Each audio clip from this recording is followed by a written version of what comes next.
Olá, como vão todos? Estamos começando mais um programa Provocação e hoje nós temos a grata satisfação de entrevistar a economista Luciana Caetano, mas antes, só apresentando mais uma vez o nosso programa. Ele é uma iniciativa do portal repórternordeste.com.br e através da sua TV, a Repórter Nordeste TV. E agora, voltando para Luciana Caetano, economista bastante conhecida, principalmente no Nordeste, referência também nos estudos de economia, nos estudos agora sobre a pandemia, aliás.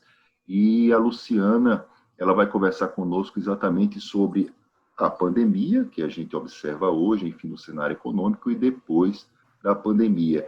E, Luciana, eu queria começar com você com uma pergunta uma pergunta curiosa, eu coloquei um texto uma vez no nosso blog, no portal repórternordeste.com.br, e lá, quando eu coloquei um texto sobre a pandemia, teve uma pessoa que perguntou assim: mas essa criatura é economista, o que é que tem a ver economista com medicina? Aí eu faço essa pergunta para você. O que é que tem a ver uma economista falando sobre a pandemia, se isso é assunto da medicina? Na verdade, a pandemia ela teve efeitos colaterais sobre toda a sociedade, sobre os mais diversos aspectos. Então, a pandemia ela afetou principalmente o ordenamento da estrutura produtiva e, a partir dele, os efeitos colaterais sobre o mercado de trabalho, que é a minha área de pesquisa. Então, obviamente que para você compreender esses efeitos colaterais, você tem que acompanhar, sem sombra de dúvida, dos mecanismos de expansão e transmissão da Covid por todo o território nacional, inclusive observando de que modo esse fenômeno foi se processando, considerando as desigualdades regionais, considerando o adensamento demográfico, considerando a densidade econômica de cada região. Então, quando a gente vai analisar os efeitos dessa transmissão viral, você vai perceber que ele vai ter impacto maior sobre regiões de maior densidade demográfica por conta da aglomeração. Se você compara, por exemplo, a capital com o sertão, você vai perceber claramente que, a depender da espacialidade, você vai ter efeitos distintos entre um território e outro. Ou seja, a geografia estuda isso, a economia estuda isso, a medicina estuda isso, a sociologia estuda isso. Portanto, supor que a Covid-19 é um problema apenas da área de saúde pressupõe um grau de ignorância muito, muito grande, porque ele afetou toda a sociedade nos mais diversos aspectos. E, sem sombra de dúvida, a economia, até porque hoje, mais do que nunca, a gente percebe claramente, tanto do ponto de vista da classe empresarial, quanto do Estado, pelo efeito arrecadação, como da classe trabalhadora, obviamente que o impacto foi muito grande, né? Talvez tão grande quanto da saúde, considerando que você não tem a fatalidade, que é a questão dos óbitos, mas até os óbitos ele tem efeitos colaterais sobre a dinâmica da própria economia. Luciana, você, com o perdão da palavra, você é uma chata de galochas na rede social, porque você insiste em mostrar aos governos que não chegou o momento de se flexibilizar o isolamento social. É claro que uma resposta como essa, o que eu vou perguntar, ela é muito vasta, porque tem dados econômicos, tem teorias, enfim, que você não teria tempo suficiente, enfim, para poder expor. Mas eu queria saber de forma sucinta, o que leva você a crer hoje, pelos números apresentados pelos estados, alguns falam em estabilidade, outros falam em queda no número de mortos, outros falam que existe uma quantidade suficiente de UTIs, de leitos de UTIs, enfim, que é um dos critérios para se medir as condições que se tem de lidar na pandemia. O que é que leva você a crer hoje, a ter praticamente certeza de que esse não é o momento de flexibilizar enfim, o cenário que a gente observa hoje da pandemia? A gente tem vários elementos que, na verdade, reforçam essa minha convicção de que não é hora de flexibilização no Brasil. Primeiro, o Brasil hoje está no segundo lugar, né, no mundo, como o segundo de casos de óbito. E o Brasil não é o maior país do mundo, é o mais populoso do mundo, mas a gente está no segundo lugar tanto em número de óbitos quanto em número de casos de contaminação. Segundo, se você está considerando que o Brasil é um país de dimensão territorial com peculiaridades distintas entre territórios, você vai perceber que o estado de Alagoas, por exemplo, que hoje já está na fase amarela, e ele tem a metade da população do estado de Santa Catarina, por exemplo. Então, a gente tem aí 3,3 milhões, Santa Catarina tem 7,7, eu acho, 7,8, ou seja, um pouquinho mais do que... Então, veja, ela tem o dobro da nossa população, porém, ela tem menos de 1.000 óbitos acumulados, enquanto o estado de Alagoas tem mais de 1.500. A gente tem, hoje, um número de óbitos por 100 mil habitantes de 40, parece estar em torno de 44, e mais de 1.500 de pessoas contaminadas. Quando você vai para o estado de Santa Catarina, também é 13,8, ou é 13,2. É o estado, inclusive, com o menor número de óbitos por 100 mil habitantes, é o estado de Santa Catarina hoje, em todo o território nacional. A região sul, inclusive, é que tem os melhores resultados. Agora, o que aconteceu nos últimos 30 dias? O estado de Santa Catarina, assim como os outros da região sul, tiveram uma elevação. Mas se você comparar a média do Rio Grande do Sul com todo o resto do país, ela tem a melhor situação. Ela tem hoje o menor número de óbitos, é 13,8 toda a região sul. É 13,8 Rio Grande do Sul, me parece também que o estado do Paraná e Santa Catarina com 3,2. Lá eles estão aumentando o rigor com relação à flexibilização. Aqui nós estamos numa fase amarela que já é azul, porque era para estar com 50%, mas os bares já estão hoje com 100% de funcionamento. E isso era previsível, porque como você tem uma retenção de 4 meses, obviamente na hora que você dá qualquer abertura, é como se você rompesse uma barreira. Então, tanto do ponto de vista do consumidor quanto do empresário, na hora que você abre qualquer brecha, você passa a boiada inteira. Ninguém vai respeitar os 50%, ninguém vai usar máscara no restaurante, ninguém vai respeitar o distanciamento. E isso, obviamente, que coloca não só os que vão ao bar, mas toda a população em uma situação de risco muito mais elevado. Considerando que nós temos hoje um volume de pessoas contaminadas e que são transmissores potenciais muito maior do que tínhamos há 1 mês e há 2 meses atrás. Então, isso por si só já é suficiente para eu ter clareza de que essa manipulação dos números não vai me convencer de que a gente está na hora de fazer a flexibilização, considerando que, principalmente entre as populações de baixa renda, é muito mais difícil você fazer o isolamento e lidar com uma pessoa contaminada dentro da família. Onde você vai isolar uma pessoa que mora na periferia, que mora num cômodo pequeno, 8 pessoas, por exemplo? Como é que você vai conseguir? Então, assim, o que eu estou querendo mostrar é que à medida que você expande o número de contaminação, principalmente como tem acontecido, que tem afetado mais profundamente as camadas de baixa renda, você aumenta a probabilidade de óbitos entre essas camadas e, portanto, essa flexibilização soa para mim com o não importar-se com as camadas mais vulneráveis, que são hoje mais vítimas frente a essa pandemia. Luciana, você sempre mostra nas suas redes também os efeitos atuais do que se registra da pandemia. Todo mundo sabe, isso é fartamente divulgado nos meios de comunicação, que a gente está à beira de viver uma tragédia do ponto de vista econômico e, obviamente, isso vai vazar para a sociedade, vai vazar também para a classe política, enfim, a gente está em um ano de eleições. Mas vamos lá, você fala exatamente do efeito que pode se registrar nessa situação hoje. O cenário atual, ele já pode ser considerado pior do que o de 1929, ou estados mais pobres, principalmente no Nordeste, por exemplo, Maranhão, Alagoas, eles já sentem o pior há muito tempo, porque, enfim, os nossos pobres eles já conseguiram ter a sabedoria necessária para sobreviver nesses tempos de dificuldade, com ou sem pandemia. Você tá me dando como referência 2019 ou 1929? Você falando 1929? Desculpa, eu falei 1929, que é a quebra da Bolsa, que sempre é considerada a data que o capitalismo quebrou, etc, etc. A gente tem as distinções tanto do ponto de vista da configuração do setor produtivo, como também do tamanho da própria sociedade. Então, os efeitos não são tão simples de serem comparados, até porque a gente ainda não tem o fechamento desse ciclo, do que é efetivamente o efeito colateral da Covid-19, mas o que a gente pode dizer é que, do ponto de vista da população que tende a continuar desempregada e também do ponto de vista das empresas que talvez não retornem ao mercado, talvez a gente tenha aí algo semelhante aos efeitos do que foi a quebra da Bolsa de Nova York com efeitos colaterais por vários outros países, inclusive o Brasil. Então, obviamente que o Brasil não sente ali o mesmo impacto que os Estados Unidos, mas sentiu também.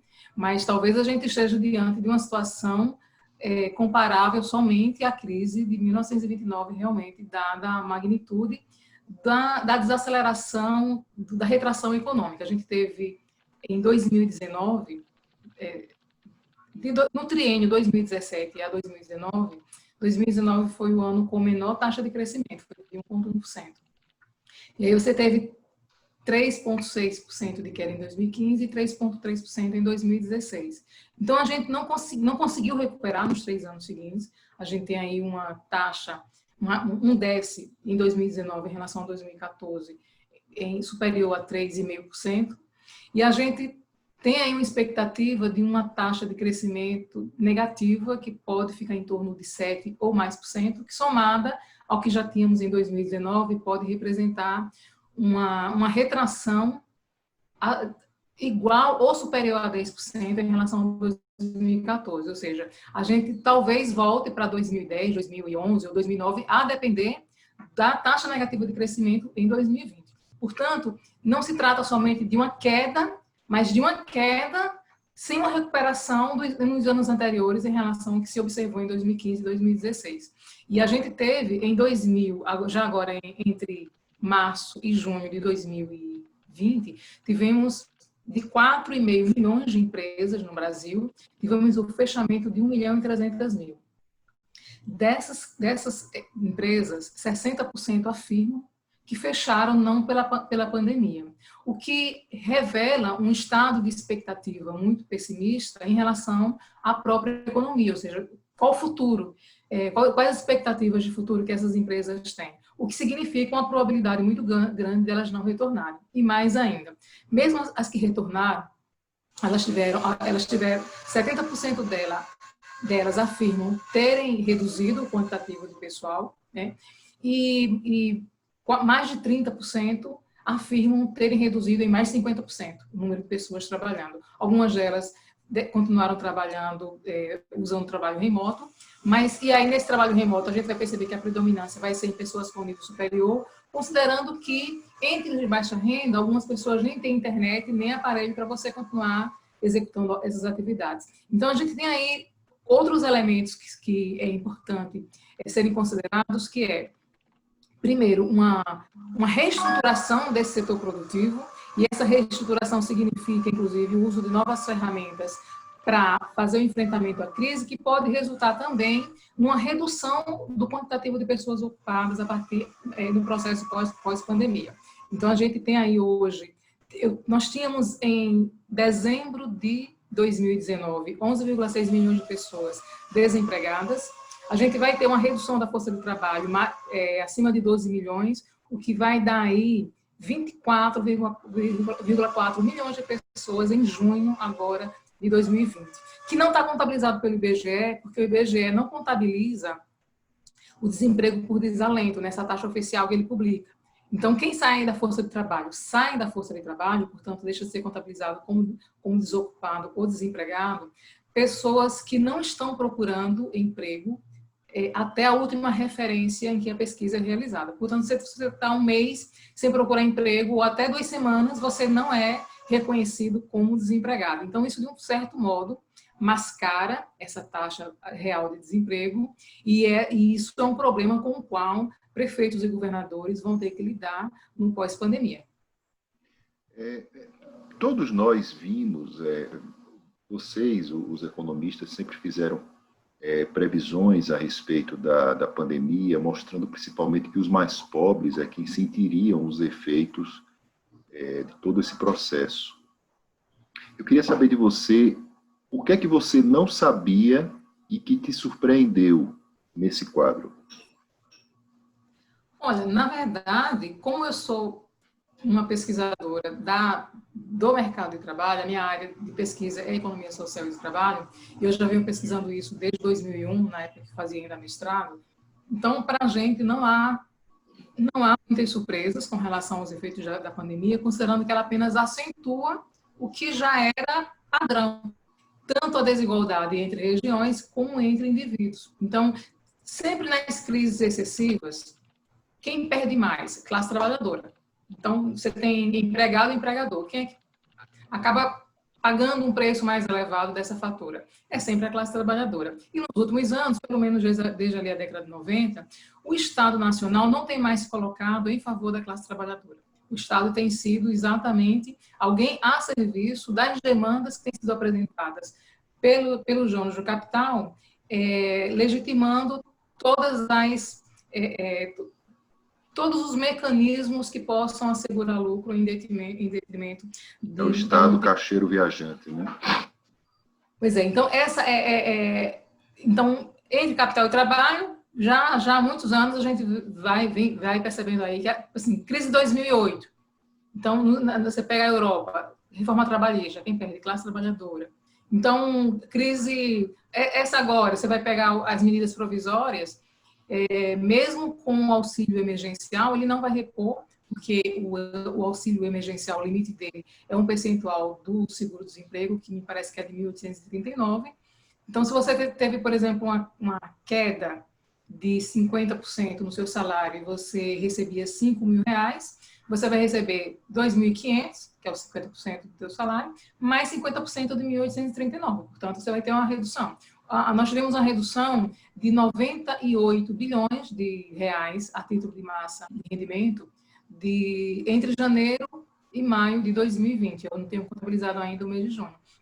Então, assim, essa é uma característica que apenas ela se repete como em toda crise, e mesmo não, quando você tem qualquer retração não tão acentuada como a crise que a gente vê agora. E também do ponto de vista dos estratos sociais, da estratificação social, você vai perceber que, por exemplo, trabalhadores informais, trabalhadores por conta própria que compõem o bloco dos informais, pessoas de baixa renda, trabalhadores, empregadas domésticas. Então, essas pessoas, elas ficaram mais vulneráveis, né? Algumas, inclusive, não tiveram no primeiro momento acesso ao benefício, algumas tiveram dificuldade, inclusive, em fazer cadastro e serem selecionadas como beneficiárias. Então, quem é que vai sofrer mais? As pessoas mais pobres. Isso é alguma novidade para a gente no Brasil ou no mundo capitalista? Não. Isso é o que se observa sempre. Quando você tem uma crise, quem cai primeiro? As empresas de menor porte. E vale ressaltar que as empresas com até 4 pessoas empregadas, elas representam hoje 71,5% do volume total de empresas hoje no Brasil. E são as empresas que mais fecham, né? São as empresas que mais fecham. Você vai Menos tem acesso a crédito, enfim, né? Exatamente. Então, assim, até porque essas empresas, assim como as pessoas mais pobres, as empresas menores também, elas não têm um colchão de reserva.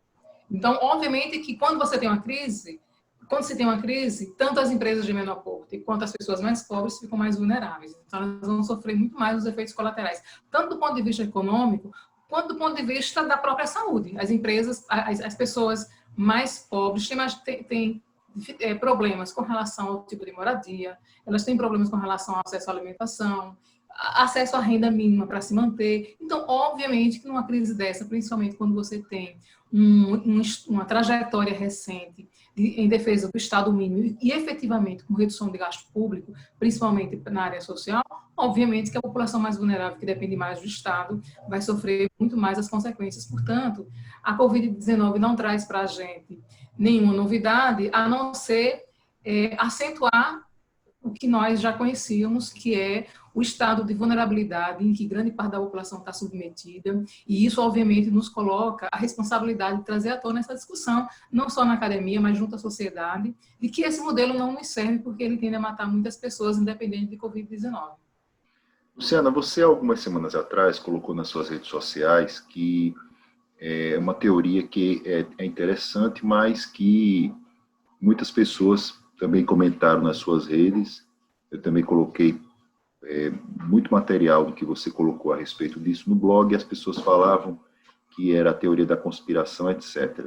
Você dizia que você associava as mortes na pandemia à diminuição dos aposentados.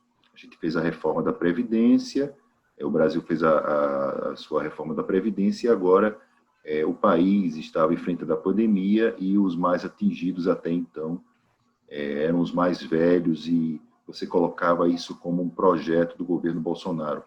Você mudou de ideia em relação a isso? Não, isso, cada dia que passa, inclusive esse processo de abertura, para mim, reafirma cada vez mais aquilo que eu já venho denunciando há muito tempo. Então, se você pegar as últimas pesquisas, as primeiras pesquisas já eram muito óbvias de que o público que mais morria eram as pessoas acima de 60 anos. Essa população representa hoje 16,2% da população no país e representa 70% dos óbitos.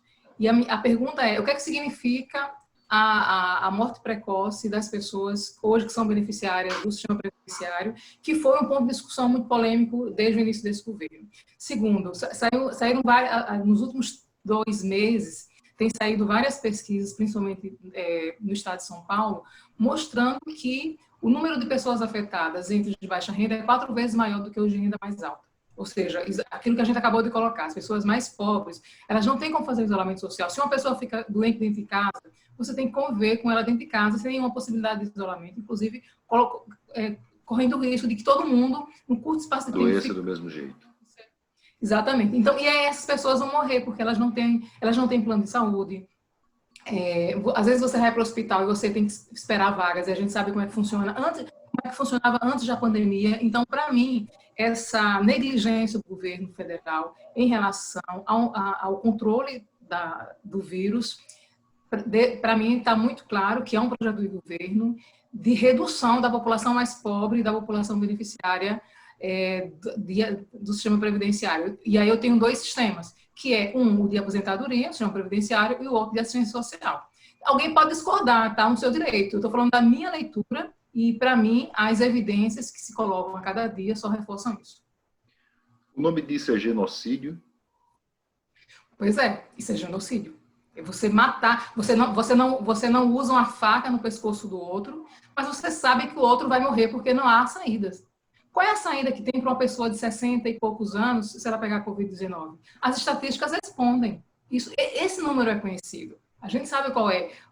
Você pode ter uma pessoa ou outra que seja de classe mais alta e venha a óbito, mas a probabilidade maior, como já tem sido mostrado pelas pesquisas, é exatamente a população de baixa renda, que é mais numerosa também no Brasil, ou seja, quanto mais óbitos entre os pobres tiver, menos Bolsa Família, BPC e auxílio previdenciário tende a ser pago, ou seja, se alguém desconfia que isso não seja um projeto do governo, tudo certo, mas e aí nós economistas temos o olhar político também, assim, a economia ela não está isolada das demais áreas, então obviamente que você precisa estar atento a isso, e ignorar o comportamento de Bolsonaro desde o início é que me parece uma ingenuidade sem tamanho.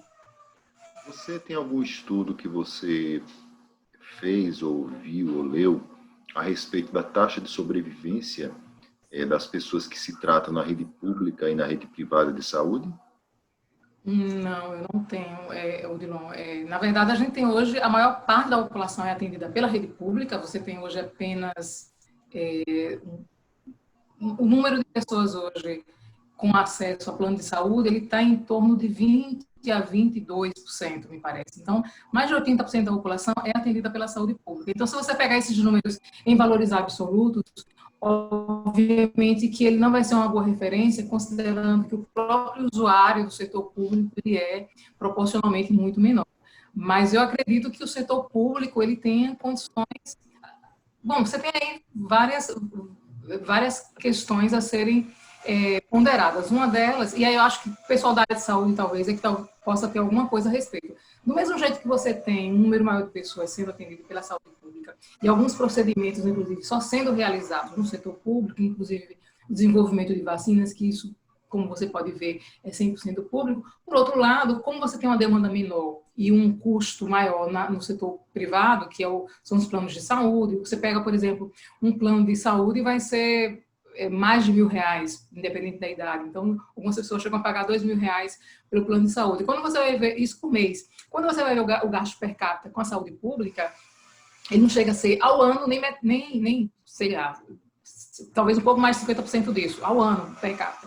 Então, você tem investimento baixo no setor público, atender 80% da população, e um custo muito alto da saúde privada para quem pode se dar o luxo de usar a saúde privada. Então, obviamente, você tem uma infraestrutura de conforto, de atendimento, que é diferenciada, mas a questão é preciso considerar quais são as condições que são dadas para os profissionais do setor público e quais são as condições dadas tanto ao atendido como aos profissionais na saúde pública e privada. Há uma distinção muito grande, tanto da infraestrutura quanto da disponibilidade de pessoal para atender proporcionalmente a essa população.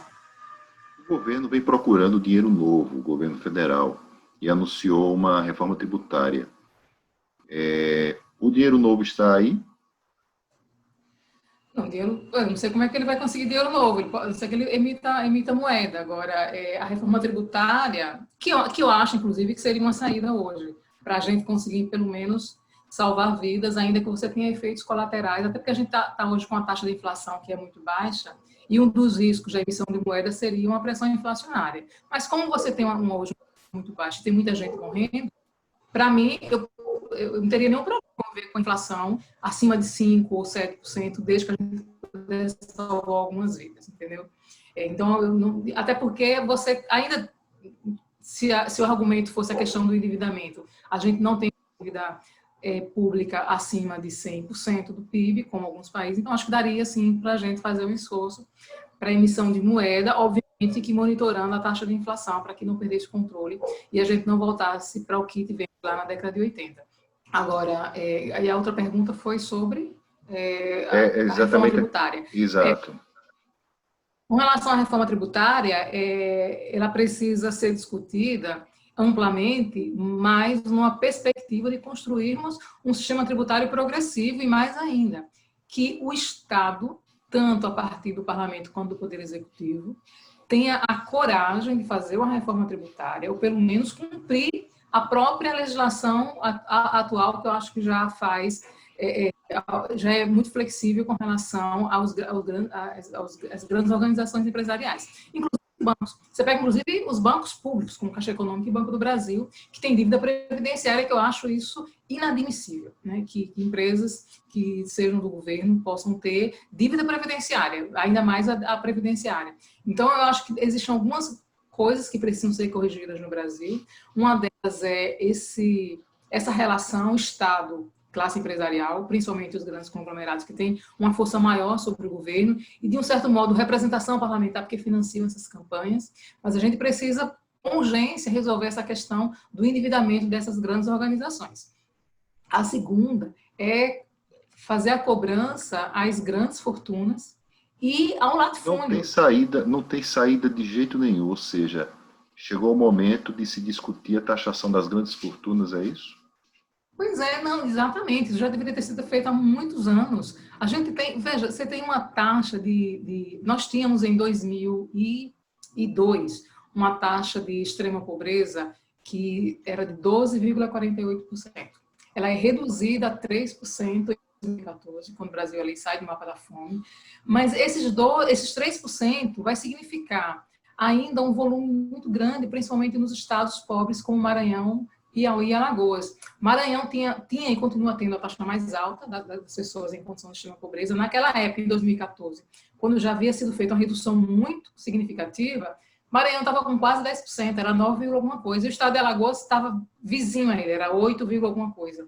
Então, nós tínhamos quase 9, Maranhão tinha quase 10% ainda da sua população em condição de extrema pobreza, quando o Brasil tinha reduzido de 12,5% para 3%.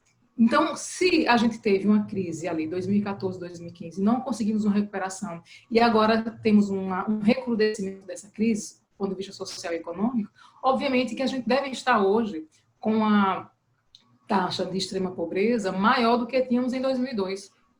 Porque as condições pioraram muito, a população cresceu, você aumentou a desigualdade, você teve queda da produção. uma estrutura tributária que possa diminuir esse nível de concentração de riqueza, essa é a questão. O capitalismo ele tende a produzir cada vez mais uma concentração muito grande de riqueza, e o papel do Estado é exatamente ser um árbitro dos agentes econômicos para evitar que essa superconcentração gere crises. Só que ele não consegue, porque ele vai ficar refém dos diversos setores, inclusive do mercado financeiro. Então, a gente tem aí, ciclicamente, períodos em que esse excesso de riqueza de um lado, e mais ainda, uma riqueza fictícia, que aí grande parte da riqueza hoje ela é expressa através de registros eletrônicos bancários e não através de riqueza real, isso vai tornando a economia cada vez mais vulnerável. A gente tem hoje, você pega, por exemplo, uma empresa, ela vai captar recursos no mercado de capitais, então ela joga uma ação, por exemplo, pelo preço de R$10, daqui a pouco essa ação está vendendo 20 sem essa empresa ter duplicado seu patrimônio. Daqui a pouco então, esse mecanismo de valoração da riqueza através da oferta e demanda de registros eletrônicos nas bolsas de valores faz com que o volume, a riqueza fictícia hoje ela esteja descolada da realidade e vai fazer com que o mundo capitalista enfrente cada vez com mais frequência crises de grande monta que transborda por todo o mundo, porque a globalização ela tem esse efeito. Nenhum país quebra sozinho, ele tem os efeitos colaterais se espalham por todo o território, por todo o planeta.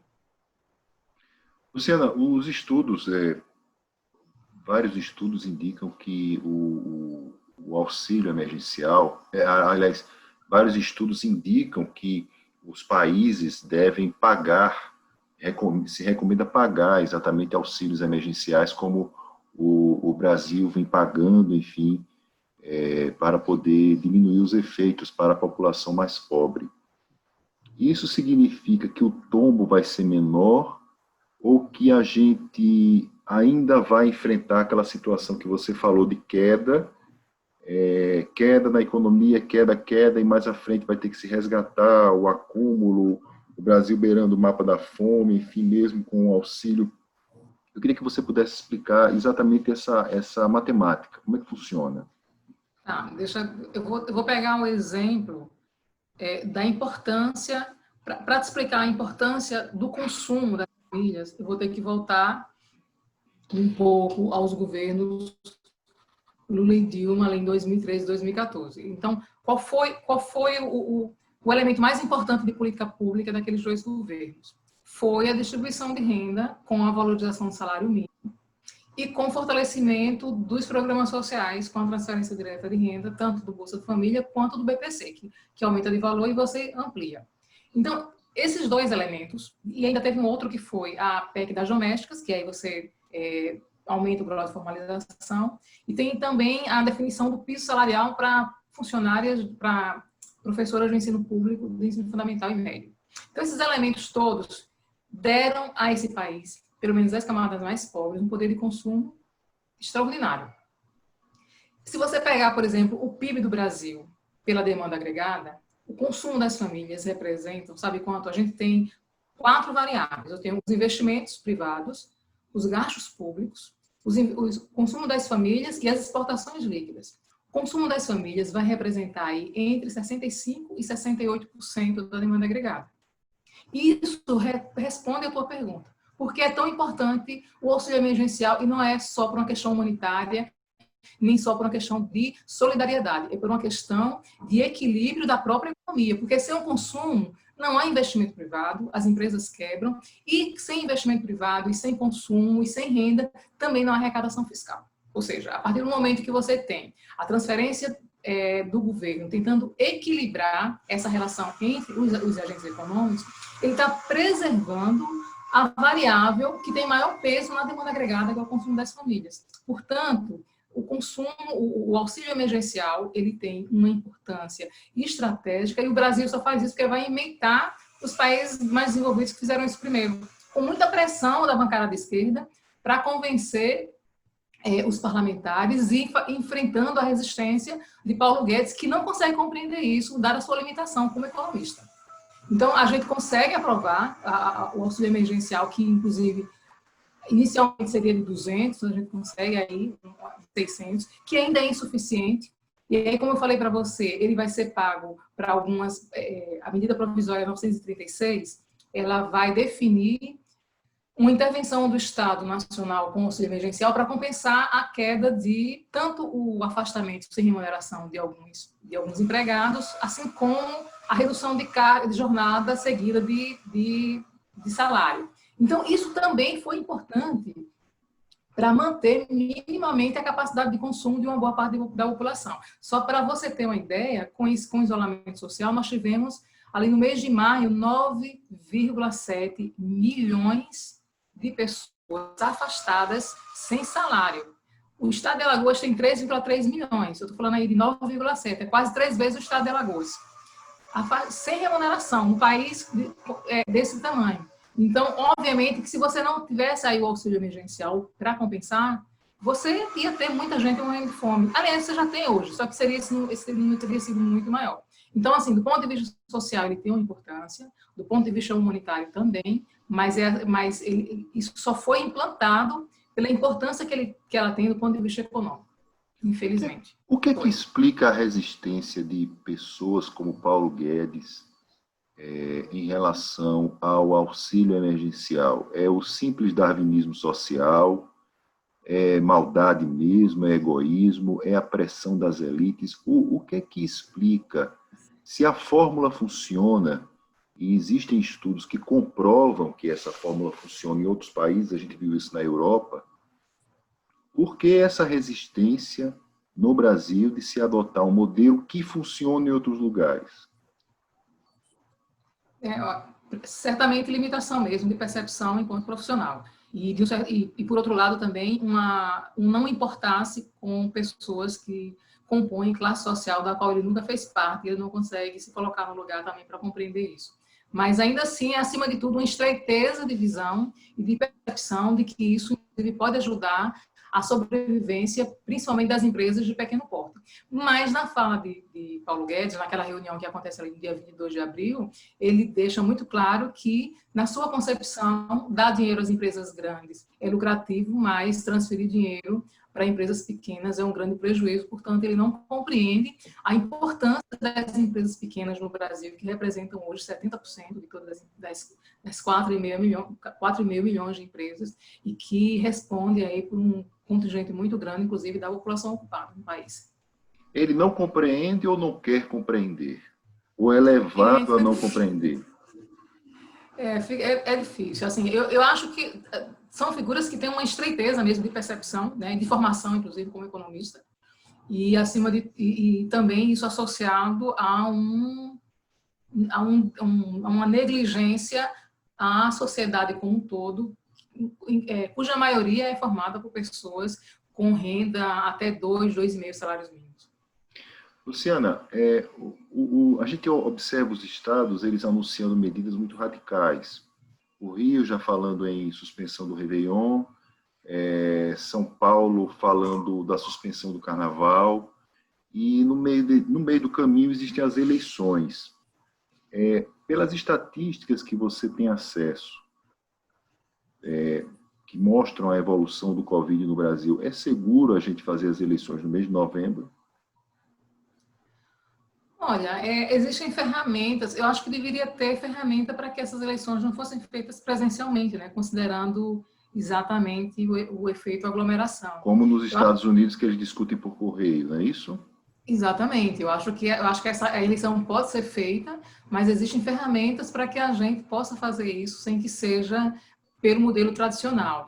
Quanto à suspensão das festas, eu acho prudente, assim como eu achei também um equívoco o carnaval ter sido realizado no Brasil, e eu não tenho a menor dúvida de que essa nossa posição hoje, de segundo lugar em óbitos e casos confirmados, se deva exatamente à festa de carnaval. Se você pegar, por exemplo, o primeiro caso confirmado no Brasil vai acontecer no dia 26 de fevereiro, que é a quarta-feira de cinza. E não por acaso esse número vai ser liberado pela imprensa no dia 26 de fevereiro. Eu acho que esse exame já deveria ser eu acho que as pessoas já tinham conhecimento, o Ministério da Saúde, o governo federal já devia ter conhecimento dele, mas ninguém queria comprometer uma festa que recebe um contingente muito grande de pessoas de toda parte do mundo. Então, você colocou toda a população em risco exatamente ali na festa de carnaval, porque você permitiu que pessoas das mais diversas partes, você já tinha vários países já com esse estágio já bem avançado, China, Itália, Espanha, Inglaterra, Estados Unidos, vários países já estavam com vários casos registrados. O Brasil não estava, mas não faz nenhum controle do espaço aéreo, você não tem ali nos aeroportos, nada, não houve nenhum protocolo de controle à chegada de turistas para que a gente pudesse, pelo menos, realizar o carnaval com alguma segurança. É feito carnaval ignorando-se tudo isso. Eu, particularmente, não sabia ainda, porque como não tinha sido ainda noticiado, e por isso que eu acho que essa notificação pela imprensa do primeiro óbito na quarta-feira de cinza não é por acaso. Ela exatamente é para assegurar, para não comprometer o carnaval. E o primeiro óbito vai acontecer ali em dia 17 de março.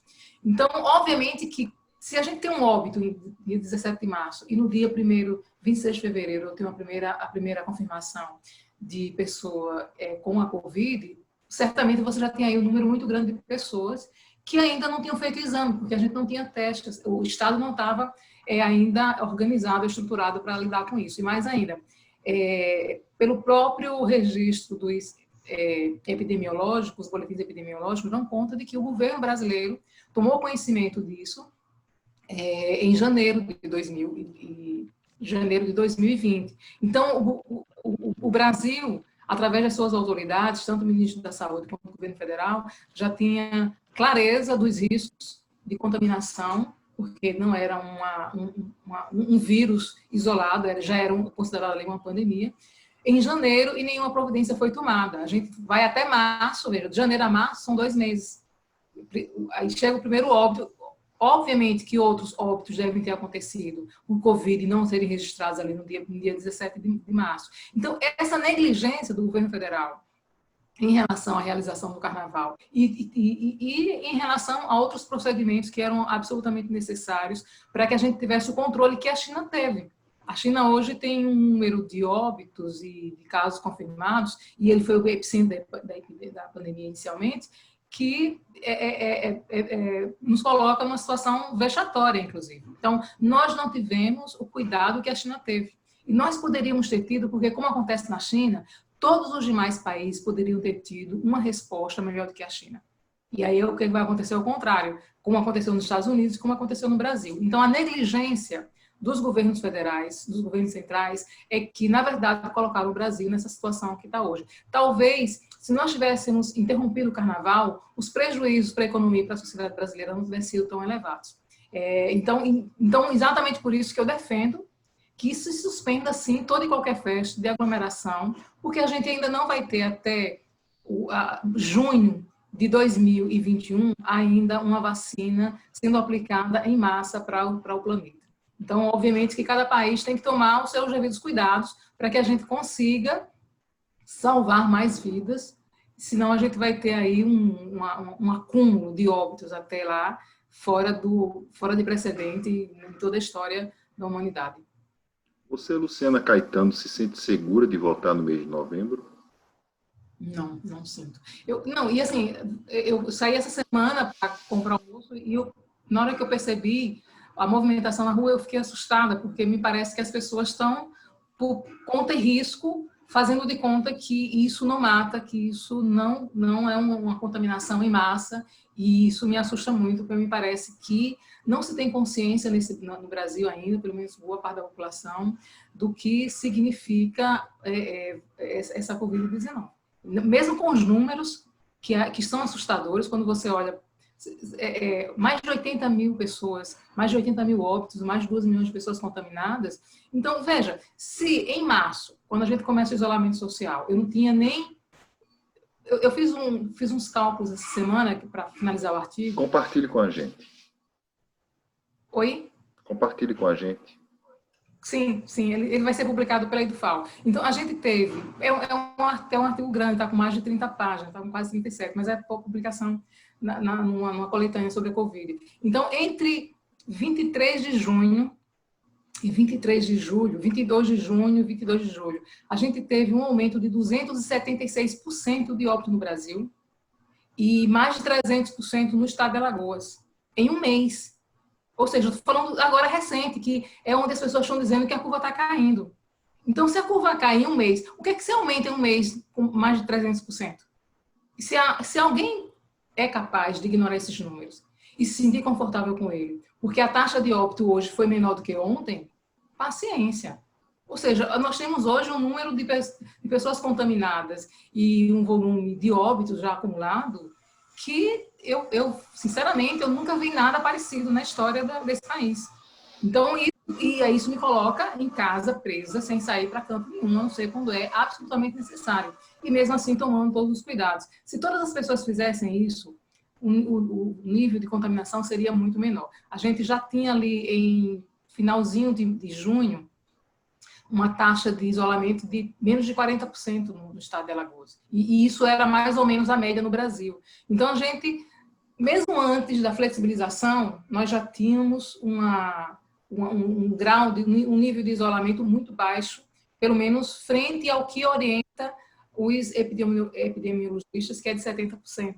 Então, eu vejo realmente com perplexidade as pessoas ignorarem esses números e irem às ruas como se tudo tivesse resolvido, porque um decreto foi publicado no Diário Oficial dizendo que estamos na fase amarela, né?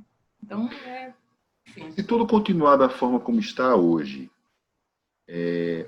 pelas estatísticas que se acompanham, enfim, quantas mortes o Brasil vai registrar?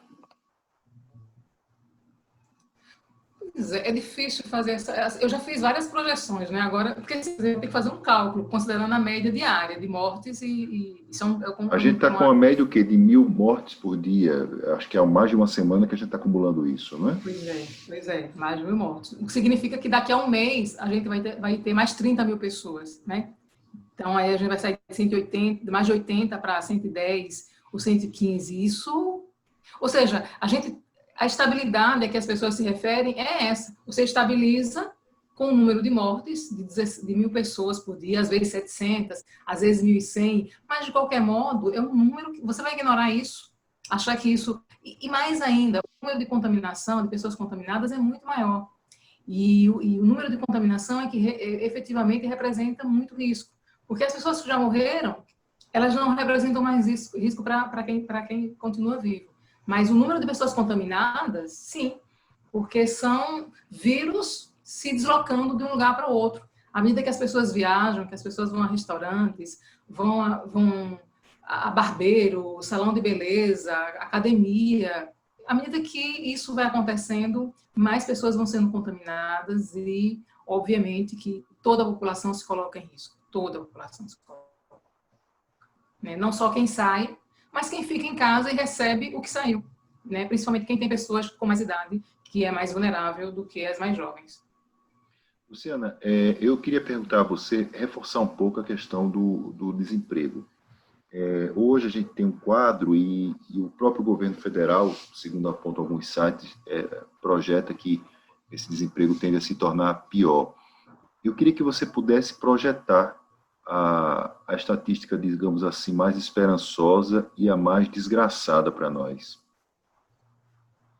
Nossa, bom, eu vou colocar para você o que eu acho que vai acontecer daqui para frente. Como eu te falei, a gente teve aí uma queda de mais de 1 milhão de empresas saíram do mercado, fecharam. É possível que menos da metade disso volte a funcionar normalmente e mais ainda, né? A gente teve um número muito grande de pessoas, o número de pessoas na força de trabalho era era de 106 milhões ali entre dezembro de 2019, era 106 milhões. Reduziu para 94. A gente teve aí mais de 12 milhões de pessoas que deixam de fazer parte da força do trabalho. E mais ainda, entre as ocupadas, ela sai de 94 mil para 82 e um pouquinho. Então, a gente teve aí mais de 12 milhões de pessoas que deixaram de fazer parte tanto da força de trabalho quanto da categoria de pessoas ocupadas. E essas pessoas, quando você vai pegar, por exemplo, a taxa de desocupação no IBGE, ela está ali entre 12,6 a 3,1. Você pegar aí mês a mês, né? Fevereiro, março, abril, maio, junho. Então, ela parece quase estável. Mas quando você vai ver os números, o número de pessoas desempregadas é muito maior. Então, a gente está diante hoje de um desemprego estrutural, por duas razões. Primeiro, que ele não se reduz em termos de número de pessoas fora do mercado de trabalho em comparação a 2014, assim, 2015 2016. 2014 não, porque a situação era muito boa. Então, a partir de 2015 2016, quando você começa a ter um crescimento da curva de desemprego, você não consegue mais estabilizar. Você consegue mascarar isso desconsiderando o desemprego por desalento. Então, esse desemprego estrutural, ele demanda do Estado maior intervenção através de benefícios assistenciais, senão as pessoas vão morrer de fome. Então, se você olhar hoje, por exemplo, no estado de Alagoas, já é muito maior o número de pessoas em situação de rua. Por quê? Porque algumas pessoas perderam o emprego, principalmente os informais, não tem casa, e aí você tem todo um desdobramento, porque o desemprego, ele tem efeitos colaterais, não só sobre o investimento privado, mas ele também tem sobre a condição de vida que muita gente é submetida. Então, esse desemprego estrutural nos assusta, porque a gente está diante hoje de uma tendência mais acelerada do que antes, da utilização de novas ferramentas para elevar a margem de lucro e aumentar a produtividade das empresas, e cada vez mais a teletrabalho e aumentando a jornada de trabalho, inclusive sem o pagamento de horas extras, o que significa, inclusive, a reforma previdenciária, como ela aumenta o tempo de trabalho e o tempo de contribuição, é que se aumenta o tempo de trabalho, também reduz a substituição de aposento por quem está dando trabalho. Então, quando você junta a reforma trabalhista com a reforma previdenciária e com esse desemprego estrutural, que se agrava à medida que você tem uma tendência de modernização do setor produtivo, obviamente que o quadro a se desenhar para o trabalhador hoje é muito ruim. E mais ainda, a gente tem um esvaziamento da justiça do trabalho e a gente tem também aí um esvaziamento financeiro dos movimentos sindicais, dos sindicatos, né, com a legislação trabalhista de 2000, com a reforma trabalhista de 2017. Então, o quadro é muito ruim. Hoje a gente tem, por exemplo, se você pegar em 2014, a população por conta própria, o trabalhador por conta própria era em torno de 22%, 23%. Agora, em 2020, no início de 2020, estava em 26,2%. No Nordeste, ele está em torno de 30%, no Norte está em torno de 34%, trabalho por conta própria. Então, toda vez que você tem uma crise econômica, essa população está mais vulnerável porque ela está absolutamente desamparada, né?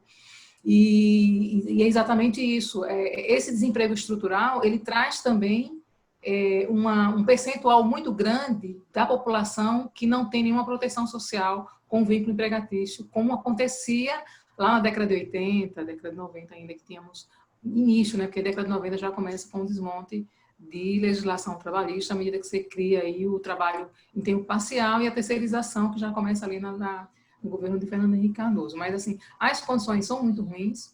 Eu vejo uma narrativa, um discurso de alguns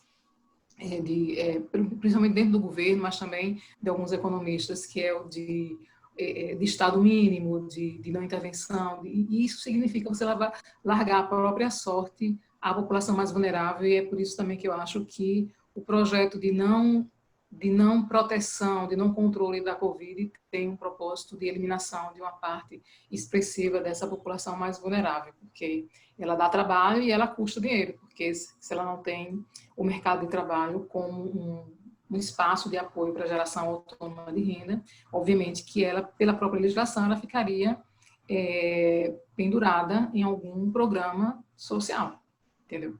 Então, por mais que as pessoas achem que isso é uma posição política minha, é política, mas ela é política que para mim também é técnica, porque ela tem elementos que para mim confirmam as minhas suspeitas a respeito disso. Significa, então, que hoje o governo federal e as pessoas são reféns do auxílio emergencial. Ele vai ter que continuar sendo pago num calendário bem maior do que o governo federal quer. Deixa eu te falar, deixa eu te dar um dado. Agora, em junho, me parece, estava em 37,8%. 25% dos domicílios no Brasil recebiam o auxílio. Sabe quanto estava no estado de Alagoas? 57%. Então, 57% hoje dos domicílios. Posso estar errada com relação ao segundo dígito. Ou é 52%, eu sei que o estado do Maranhão já ultrapassou 60%. Então, me parece que o estado de Alagoas estava em 57%, ou é 54%, ou 57% dos domicílios recebem o auxílio emergencial. Que aí você vai somar o Bolsa Família, que já se recebia, mas o que compensa a redução de jornada de trabalho ou a dispensa dessa força de trabalho sem remuneração. Então, obviamente que aí eu acredito, não tenho a menor dúvida de que, principalmente, os estados da região Nordeste, Norte e Nordeste, né, cujo percentual de domicílios é maior com acesso a esse auxílio emergencial, na hora que ele for retirado, o baque também vai ser maior. A pergunta é, quem é que vai assumir isso? Vai ser o Estado subnacional, vai ser a prefeitura? Porque muita gente talvez não consiga voltar ao mercado de trabalho. Então, na hora que a legislação nacional tirar o auxílio emergencial pago pelo governo federal, essas economias, algumas delas vão sofrer um baque muito, mas muito grande, porque grande parte dessa população talvez não retorne para o mercado de trabalho. Como eu te falei, a gente tinha ali no final do ano passado 94 milhões de pessoas empregadas, hoje é menos, é 83 de uma fração, a gente teve mais de 12 milhões de pessoas, acho que é 82 alguma coisa, quase 12 milhões de pessoas que foram expulsas do mercado de trabalho em 6 meses, fora as 11,6 milhões que já existiam naquele período. Então, isso não é pouca coisa. Eu não estou falando de alguém que está ocupado e que foi distanciado, não. Estou falando de alguém que realmente não está mais no mercado de trabalho. E essas pessoas vão precisar sobreviver de algum modo, e é preciso que os estados e municípios se debrucem sobre esses números, para que tenha políticas públicas, para que tenha projeto de governo para o acolhimento, tanto com capacitação, liberação de linhas de crédito para o autônomo, tem que fazer alguma coisa, porque do contrário, os efeitos colaterais disso vão ser perversos do ponto de vista social e também do ponto de vista econômico. Desde que não seja deixa fazer, deixa passar da mão invisível do mercado, não é verdade? Não dá conta disso, Odilon. É isso que eu estou te falando, o mercado não vai dar conta disso. O mercado, o que é o mercado? O investidor privado. Estou te falando que 1.300.000, 29% das empresas fecharam, e desses 29%, 60% delas disseram, não, a gente fechou, mas foi por conta da pandemia. Isso na pesquisa feita por telefone pelo IBGE, penal de Covid. Então, assim, a gente não sabe quantas empresas vão voltar, a gente não sabe quantas pessoas vão retornar ao mercado de trabalho, e mais ainda, com essa reforma trabalhista que coloca a negociação individual sobrepondo-se à própria legislação e aos acordos coletivos, você vai ter aí gente, se quiser voltar, voltando com 70%, 80%, tipo assim, aumentando a jornada de trabalho sem aumentar o salário. Tipo assim, houve redução de jornada de trabalho e houve redução de salário. Aí o governo é muito possível que, para manter-se no emprego, alguns tenham que abrir mão do auxílio emergencial e do aumento, porque a empresa vai dizer assim, é isso ou você vai para a rua porque eu não tenho condição de pagar tudo, entendeu? Assim, coisas desse tipo, considerando que a brecha que a reforma trabalhista abre, não estão aí passíveis de serem realidade muito, muito brevemente, se a gente não tiver portanto, uma intervenção do Estado com um projeto de desenvolvimento para os territórios. E aí eu não estou falando do governo federal, não, estou falando de os governadores se reunirem e ter um projeto para superação dessa crise nos próximos 12 meses. E a gente não vai recuperar isso em 12 meses. O que eu estou colocando para você é o seguinte, sem pandemia, a economia brasileira, no triênio 2017, não conseguiu sequer se recuperar para chegar ao que era 2014. Não chegou. A gente tem um déficit de entre 3,5% e 4%, a depender do índice de inflação que você use. Eu usei o IPCA, dá 5%, inclusive. A depender do índice, vai dar de 3,5% a 5%. Então, a gente tem um déficit hoje, em relação a 2014, a depender do índice de inflação utilizado, entre 3,5% e 4%. Então, a minha pergunta é, como é que você vai conseguir recuperar essa economia nos próximos 12 meses, se em 3 anos, sem pandemia, a gente não conseguiu sequer voltar ao que era em 2014? Então, é desse desemprego estrutural que eu estou falando, de uma crise que e vale ressaltar para os neoliberais que são seguidores do Paulo Guedes, que essa crise ela vai se arrastar no Brasil exatamente graças à insistência nesse modelo neoliberal de austeridade fiscal, de reforma trabalhista, de reforma previdenciária, de concentração de renda. Portanto, o que a gente precisa hoje, mais do que nunca, para salvar essa economia, é distribuir melhor essa renda, considerando que o consumo, como eu já disse antes, ele tem um peso fundamental para a dinâmica da economia. Não há possibilidade de recuperação sem distribuir a renda. Muito bem, nós encerramos a nossa entrevista com a economista Luciana Caetano, lembrando que essa entrevista está sendo veiculada pela Repórter Nordeste TV, uma iniciativa do portal repórternordeste.com.br. Luciana, muito grata a você.